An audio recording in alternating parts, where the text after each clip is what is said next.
Non, je suis toute la semaine, puis je vais le dire, on va se regarder. On se voit demain, Inch'Allah, au travail. Allez, salam alaikum. Voilà. C'est comme ça qu'on a toujours discuté de nos affaires religieuses. Voilà, l'école elle a quasi 19 ans. Le centre islamique qui avait prêté donc pour une année, pour faire plaisir donc à ses parents musulmans, s'est retrouvé avec une école pendant 19 ans dans son bâtiment. Et où on a entendu de toutes les histoires. Non, on n'appartenait pas au centre. C'était dans le bâtiment. Il y a un PE, il y a tout un système. Mais de nouveau, on est là et on attend au fur et à mesure. On vous dit aussi, subhanallah, quand tu as quelqu'un, par exemple, qui est dans la communauté et qui te dira, ou te donne, c'est pour ça que Allah Mustafa a introduit mon sujet à la fin de son discours, te dit, lorsque tu vas, par exemple, chez un chrétien, et toi tu es musulman, tu dis bonjour, bonjour, oui, je voudrais donner dans votre église une conférence sur la Bible. Le chrétien, qu'est-ce qu'il va te dire? Il y en a déjà qui font des sourires. Quel rapport? Qu'est-ce que tu racontes? Un chrétien viendrait ici. Moi, M. Mustafa, responsable culturel, lui, je voudrais parler du Coran chez vous vendredi. Qu'on soit honnête, il ne faut pas tourner autour du pot. On va lui dire, mais non, excusez-moi, mais vous voulez parler de quoi du Coran? Vous êtes devenu musulman, vous avez senti quelque chose? Non, non, je voudrais faire l'exégèse du Coran. D'office, il va, comme il a dit tout à l'heure, il va dire, excusez-moi, il y a des règles, il y a ainsi de suite. Alors, billah alaikum, si on prend l'équation inverse maintenant, comment est-ce que nous, on fonctionne par rapport à cela lorsque l'on parle d'un sujet religieux? Eh bien, très simple. Chacun y va de sa sauce et de sa manière. On a, comme vous le savez, des spécialistes chez nous. Et je crois que vous êtes très au courant. On vous dit, si jamais tu es dans une séra, une rencontre familiale, et que par exemple, un de la famille dirait, c'est haram de faire 1, 2, 3. Qui peut me garantir que personne n'ouvrira sa bouche? Impossible. Je te donne 10 secondes. T'en as un qui va d'office lui dire, Wallah, je crois, smat que c'est pas 1, 2, 3, 3, 2, 1, c'est. T'es sûr? Allah man araf. Alors donc continue à manger tranquille, puis un autre va lui dire, ou tu l'as entendu, ou je l'ai entendu un imam qui a j'en connais un, là je vais l'appeler. On a une fatwa, on est des fois, combien de fois j'ai pas eu la blague, on est dans une boulangerie ou une boucherie, et tu entends les gens qui a la file, l'autre il lui demande, ouais, kada, kada, il fait là la haram, je connais pas le kada, ça, là, Allah man araf. T'es sûr, non? Je crois, oui, non? Puis tu entends le boucher, il fait, na'am al-akh, moi il me semble, wa'akilou l'ham. Tranquille. On est zen, on est une belle communauté, on a un sang, mashallah, on est très zen, dans tous les domaines. Dans tous les domaines. Mécanique. Et le malheur dans ton quartier de lever le capot. Chaque choroto qui va passer va te donner un avis. Un point, tu vas te dire, tu vas la changer même. Il va te dire, change le moteur, change les pistons, change la culasse. L'autre, il va te dire, change-toi, toi qui es un rouge, je ne connais pas. Donc, l'homme de la religion, on est spécialiste dans tous les domaines. D'où, de nouveau, je comprends nos amis belges. Moi, des fois, entre guillemets, il fait comme Nia, il fait semblant de rien. Il ouvre association aide aux femmes voilées, Kada. Donc, alors, le premier qui vient, il lui demande dans le quartier, ils viennent souvent, des fois, dans des quartiers, vous pouvez donner votre avis sur le voile? Mais subhanallah, trouve-moi un musulman qui va dire, oui, nous avons un comité de savants qui a telle et telle institution, il faut aller leur demander. Non, vous avez vu à la télévision, enfin, la personne, oui, voilà, oui, le voile, ouais, comme vous le savez, le voile, le Maroc et tout, parce qu'avant, le soleil, le Kada, c'était pas le romain, il y a même des voiles comme ça pour le Kada, parce qu'on n'avait pas les casquettes, et on fait, chacun va donner, voilà, sa petite fatwa, son explication, ainsi de suite. On n'a pas d'éducation dans les avis qu'on donne, parce que quand il y a des vrais débats à la télévision, qui vient? N'importe qui, quand c'est pour d'autres sujets, quand on doit parler de, je sais pas moi, de l'intermondialisation et tous ces termes bizarroïdes là, qui vient? On apporte des spécialistes et des gens qui sont dans le domaine depuis des années. Mais vous avez remarqué comment est-ce qu'on se, entre guillemets, je ne vais pas dire bon, on va rester poli, comment est-ce qu'on fonctionne avec les musulmans? On vient chez n'importe qui demander, parce qu'ils savent qu'on n'est pas unis, qu'il n'y a pas d'interlocuteur qui vaut la peine, qui structure les choses. Et nous-mêmes, on n'a pas de respect vis-à-vis de nos interlocuteurs. Parce que aussi on a des excuses des fois. Des fois on vous dit ouais mais si nos interlocuteurs sont absents, bien des fois font n'importe quoi ou disent n'importe quoi. Alors il y a un drôle de petit combat qui se fait là dans la communauté. Chacun rejette la balle donc à l'autre. Ce qui veut dire, chers frères et sœurs, qu'on devrait aussi commencer un peu à balayer devant notre porte avant de critiquer les autres.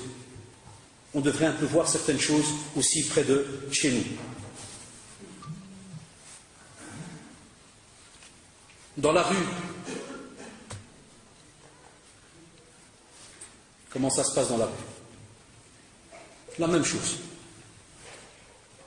Chaque fois que quelqu'un doit lancer un débat, spécialement des fois chez nous, tu trouves dans les rues, et quand je me rappelle quand il y a l'affaire, comme on dit, du voile dans certaines communes et autres, quand il y a eu par exemple à Laken, je me rappelle, les jours là, pendant 3-4 jours, tous les 50 mètres, tu as un groupe, 4-5. Vous connaissez déjà chez moi, raciste, l'ansouriyen, un-babahoum, le-kada, c'est tous des termes qu'on va dire, hein. Quand des fois, alors tu passes et qu'ils voient que tu as avec l'aspect là, comme on dit, vous savez chez moi, parce qu'on voit un peu l'aspect, il y avait un gel, là une petite question. Et voilà, en quelques secondes va se former une nouvelle école juridique dans un coin de la rue. Et on va débattre pendant 3/4 d'heure, 1 heure, et comme pour la première histoire à la 1, on va se quitter après un petit temps. Non, il y a quoi? Ce sont des questions Allah et qui ne se discutent pas dans la rue. Et c'est pour ça que l'islam, subhanallah, a structuré toutes ces histoires, entre guillemets, de manifestations, de ceci, de cela, que beaucoup ont mal compris. Il y en a qui attaquent, on dit on ne fait pas le cadal. Non. Il y a des gens qui ont compris comment ça doit fonctionner. Parce qu'il y a des règles, il y a des tribunaux, il y a des instances, il y a des représentations, il y a un tas de choses. Là, tu viens crier pendant 3 heures, puis au revoir, non. Pour ça, l'islam a structuré ce genre de choses. Venir crier pendant 5 heures et puis tu rentres, non. On a bien vu que tant qu'il n'y a pas quelque chose derrière, ça ne donne rien du tout. Loin de là. Après, vous avez aussi à l'école. Il faut être honnête, ils ont raison. Ils ont raison. Quand tu as à l'école aujourd'hui des personnes, et c'est des vrais témoignages, des fois même des choses qu'on a vues de nos propres yeux, quand tu as des élèves, par exemple, qui le portent, qui portent par exemple le voile, qui attaquent des sœurs qui ne le portent pas, qui les rabaissent ou les insultent ou bien font des boycotts. Nous, quand on entend à la télévision, oh, ma'oudou billah, mais c'est pas possible, ça se passe en... Naam, ça se passe, et on le sait. Pourquoi on fait semblant que ça n'existe pas? Qu'est-ce que vous croyez? Que tous nos jeunes qui pratiquent la religion connaissent ou savent la manière de faire la prédication, de parler avec quelqu'un? Est-ce qu'ils ont le hikmah, la sagesse? Et les frères à qui je parle, ils le savent déjà. Entre nous, et c'est du tannage, ça part depuis celui qui te rend kafir jusqu'à celui qui te rend je ne sais quoi. Alors que penser quand on a ce problème-là, même chez les jeunes, et qui ne savent même pas se parler, alors que peut-être ces jeunes ont peut-être une bonne intention. Parce qu'ils se disent, ah la sœur me dit je suis musulmane, donc je vais la conseiller. Je dis, ah mais tu dois t'habiller comme ça, tu dois faire, tu dois... J'espère qu'il y a une discussion un petit peu de cette manière-là. Mais c'est normal qu'on vous parle de prosélytisme. C'est normal qu'on parle de prosélytisme. Pourquoi? Parce que quelle est la manière dont c'est employé? C'est la manière qui a choqué ces dernières années. Et d'autres petits détails, mais en gros, c'est la manière. Et on a eu même au centre, personnellement, des directions qui nous ont appelés pour nous dire, voilà, est-ce que c'est vrai que si jamais la fille ne le porte pas, il y en a qui peuvent frapper? Tu as des jeunes à l'école alors qui frappent même si la fille dit non, moi je ne porte pas, j'ai pas envie, bouffe, elle lui envoie une tarte. Ou bien elle fait dégage, dégage, espèce de... Et puis elle l'insulte, elle va. Ça existe chez nous. Wallahi. Ah, on a aussi des golgotes. Hein. Si tu veux la pratique, Gilbert, Kada, ou bien le Hiyaq Kamis, tu dis ça, puis celui-là, il est, mashallah, c'est l'ouverture à 100%. On a, mashallah, ceux qui sont sur la droiture, à la listiqama. Et wallah, ils ont le comportement. Et tu le vois, subhanallah, quand tu es debout avec le frère, ou quand la sœur est avec la sœur, wallah al-adim, tu sens une certaine sérénité. Il te sourit, t'explique la chose, kada, ceci, cela. Et puis on a d'autres qui n'ont compris de la religion que l'aspect extérieur. Mais dans le comportement catastrophique, ça ne savent pas parler. Même à l'école. Et j'ai enseigné dans certaines écoles, comme prof de religion, et certains nous disaient, le prof qui vient, écoutez-moi bien, l'élève qui vient, et pour donner, regardez, le prof, par exemple, c'est une prof femme en plus, elle va pour donner donc une craie à l'élève, et l'élève lui dit, madame, c'est une fille, hein, dépose la craie sur la table parce que tu es impur.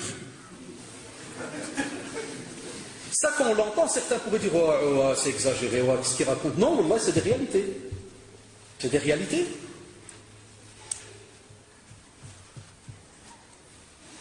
Donc, Allah ne faites pas l'erreur de croire que quelqu'un qui est non musulman doit automatiquement penser comme vous et avoir les mêmes déclics. C'est pas logique, c'est impossible. Donc, action-réaction, c'est pas bon. Et de la même manière, ceux aussi qui ne le portent pas, qui vont peut-être critiquer ceux qui le portent. Alors, on entend de tout. J'ai des élèves qui viennent, qui me disent par exemple ouais monsieur, j'étais quelque temps en secondaire, dans les cours un peu en secondaire, alors certains viennent chez moi, ils me font ah monsieur, t'as vu les filles là qui portent le voile là, on dirait comme des corbeaux. Ils sont tous noirs quand ils sont à 30, on dirait une attaque de corbeaux. Ah, tu les regardes comme ça. Regarde ce qu'il veut te dire, oh ça fait drôle, ça fait peur, c'est noir, c'est cadavre. Une autre une fois, oui monsieur, on aurait dit des ninjas, habillés en noir comme ça.